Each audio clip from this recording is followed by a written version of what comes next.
इंद्र ने कहा सैनिकों से जाओ देख कर क्या हो, ये ब्रज बह गया हो न तो बारिश को रुकवा देना।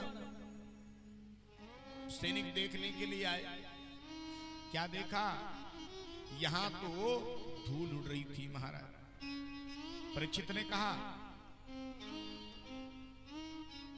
गुरुदेव, इंद्र ने इतना पानी बरसाया तो ये सारा पानी गया कहां? सुखदेव जी ने कहा देखो, जब भगवान ने श्री गिरिराज जी को उठाया तो भगवान ने सुदर्शन को आज्ञा दी, सुदर्शन ऊपर से आग बरसाते हुए सारे के सारे जल को सोच लो। शेष भगवान को आज्ञा दी, गिरिराज जी के चारों तरफ एक अदृश्य दीवार बना करके बैठ जाओ, एक बूंद जल भी भीतर नहीं आना चाहिए। और भगवान ने जब गिरिराज जी को उठाया तो भगवान ने आज आंख बंद करके अगस्त ऋषि का ध्यान किया। अगस्त बाबा से कहा बाबा तुम जहां कहीं भी हो आओ और आकर के अपने प्यास को शांत कर लो।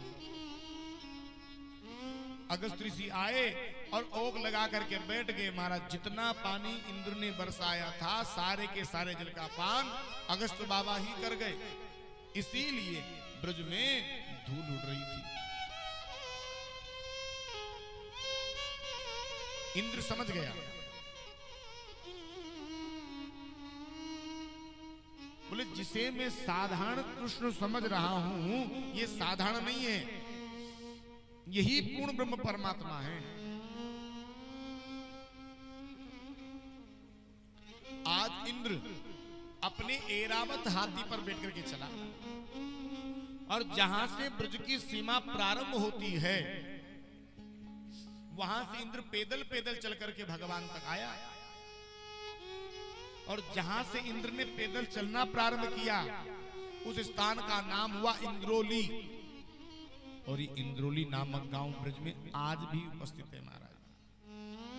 इस स्थान से इंद्र पैदल पैदल चल करके भगवान तक आया और भगवान के पास आकर के भगवान से क्षमा याचना करी, क्षमा मांगी और भगवान ने आज इंद्र को क्षमा कर दिया।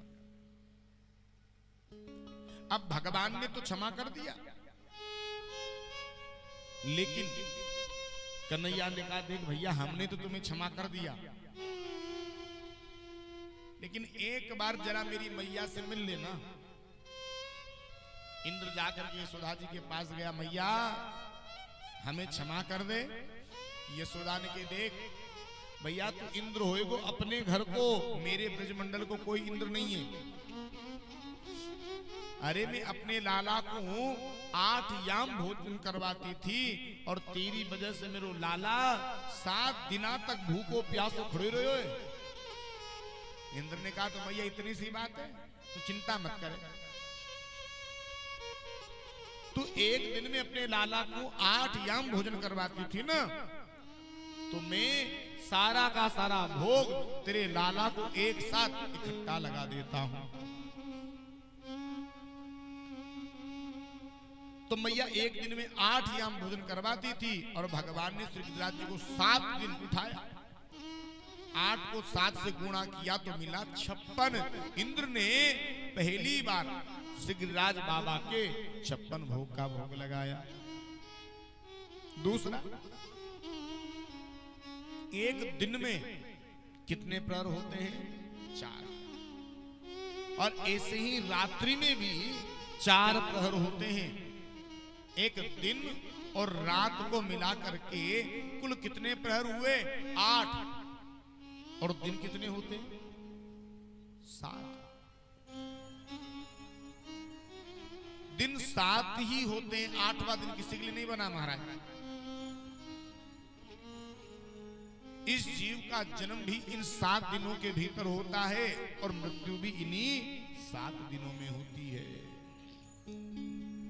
तो 8 प्रहर को 7 दिन से गुणा करोगे तो प्राप्त होता है 56।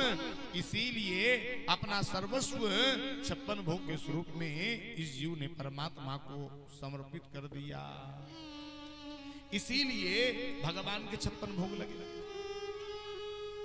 आकाश गंगा के जल से भगवान का अभिषेक हुआ। सुरभि मैया ने आकर के आज भगवान गिरिराज जी का दुग्ध से अभिषेक किया।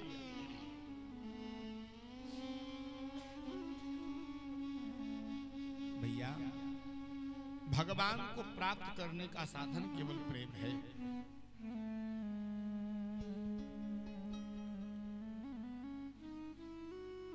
बाहर का आवरण, बाहर की सुंदरता, इस पर ये दुनिया वाले, समाज वाले रीझते हैं, लेकिन मेरा प्रभु जो रीझता है हमारे भीतर के आवरण पर रीझता है। हमारे मन के ऊपर, हमारे भाव के ऊपर मेरा परमात्मा रीझ जाता है। यहां तक कहा गया है कि यदि आप में प्रेम नहीं है और आप चारों वेदों के प्रखंड विद्वान भी हैं, तो भी आपको परमात्मा के प्राप्ति में थोड़ा संदेह है।